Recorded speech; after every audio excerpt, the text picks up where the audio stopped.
Tu n'es pas né pour plaire. À force de vouloir plaire, tu t'es perdu. Je me suis aussi perdu il y a de cela 5 ans, je pense, 5 ou 6 ans, quand j'avais 18-19 ans. Et que j'essayais à tout prix de m'insérer, de m'intégrer dans des groupes. Et pour pouvoir m'intégrer dans ces groupes-là, je pensais qu'il fallait que je plaise. Et pour plaire, parfois, tu dois déplaire certains ou plaire certains à outrance. Et pour ce faire, il fallait que tu laisses de côté ce que tu as de plus précieux, c'est-à-dire ton identité. En fait, je vais t'expliquer. Pour plaire, il faudrait que tu renonces à toi-même, c'est-à-dire il faudrait que tu renonces à ton âme. Et comme je l'ai toujours dit ici, tu n'es pas un corps avec une âme, mais tu es une âme avec un corps. Donc quand je dis à toi-même et que je me réfère à une âme, je me réfère à toi. Cette entité qui ne peut être contenue et qui habite dans ce corps. En fait, il faudrait que tu comprennes que tu es doté d'une intuition. Tu es doté d'une flamme en toi qu'on appelle intuition. Et pour pouvoir t'insérer dans ce groupe, il faudrait que tu fasses taire cette intuition-là parce que tu dois marcher selon des traditions, selon des normes et selon des manières de penser afin de pouvoir être accepté dans un groupe. Or, c'est cette même intuition que si tu laisses jaillir, elle va brûler les barrières préétablies d'un groupe donné et te lever maintenant au rang de génie.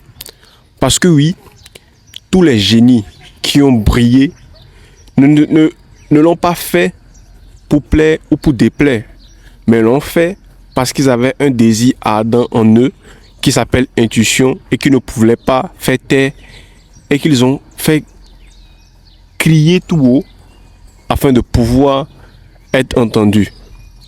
En fait, l'âme, toi, tu es doté d'une capacité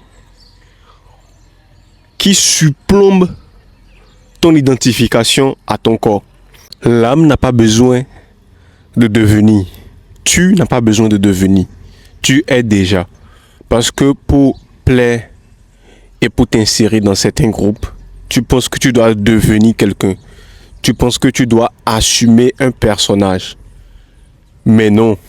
En fait, tu dois développer une auto-estime. Et l'auto-estime, c'est l'amour propre. Tu dois t'aimer beaucoup plus que tu aimes ces prochains ou ce prochain-là à qui tu veux plaire. Tu dois comprendre que tu es ce que tu dois être et tu es ce qu'il y a de meilleur pour toi-même. Ce qui est drôle, c'est que parfois tu ne t'en rends même pas compte que tu agis pour plaire. Parce que peut-être, pendant que tu étais enfant, tu devais agir pour plaire, pour recevoir de l'attention ou des cadeaux. Donc cela, en fonction de l'intensité de la fréquence auquel tu le faisais, c'est inséré en toi. Mais tu dois couper ce vice-là. Tu dois savoir, par exemple, dire non quand tu vas au cinéma avec un ami et qu'il choisit un film qui ne te plaît pas, mais que par la force des choses ou peut-être parce que tu veux lui plaire, tu acceptes de regarder ce film-là. C'est aussi subtil que ça. Parfois, c'est comme ça, mais parfois, c'est à des niveaux peut-être d'idéologie politique, d'idéologie religieuse. Et après, tu te retournes à un acte, à un niveau d'objet. Parce que oui, seul l'objet n'a pas d'âme. Et de ce fait, il n'a pas le pouvoir de dire et d'imposer ce qu'il veut.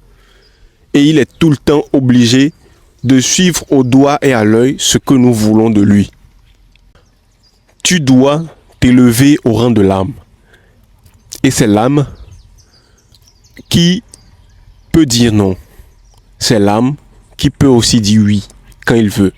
En fait, une personne, c'est la connexion entre un esprit-corps qui dépend des traditions, des mœurs et des choses que nous avons préétablies dans notre société. Mais l'âme, c'est la lumière. L'âme, c'est le tout, l'âme, c'est le rien. L'âme ne peut être contenue.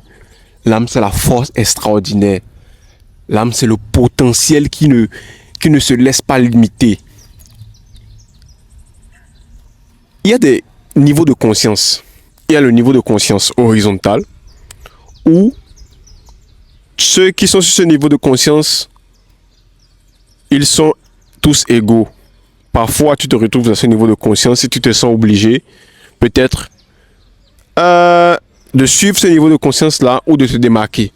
Il y a le niveau de conscience vertical où il y a une hiérarchie, un peu comme avec tes parents ou avec tes chefs au travail, où tu es là obligé maintenant de plaire même quand tu n'as pas le choix.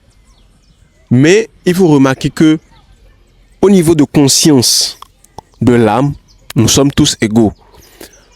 Toutes les âmes, au fond, sont dotées de la même intensité de pouvoir, de la même intensité d'intuition.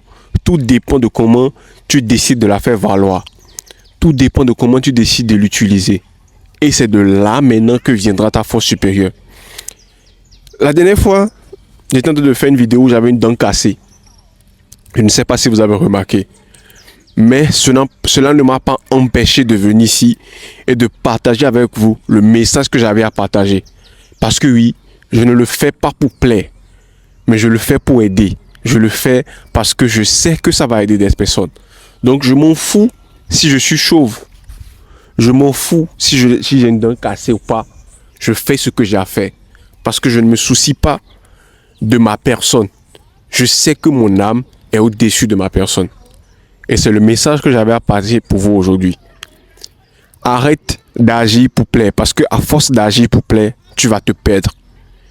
Et tu vas perdre ce que tu as de plus précieux, qui est ton identité. Et c'est ton identité qui va te permettre d'agir et de pouvoir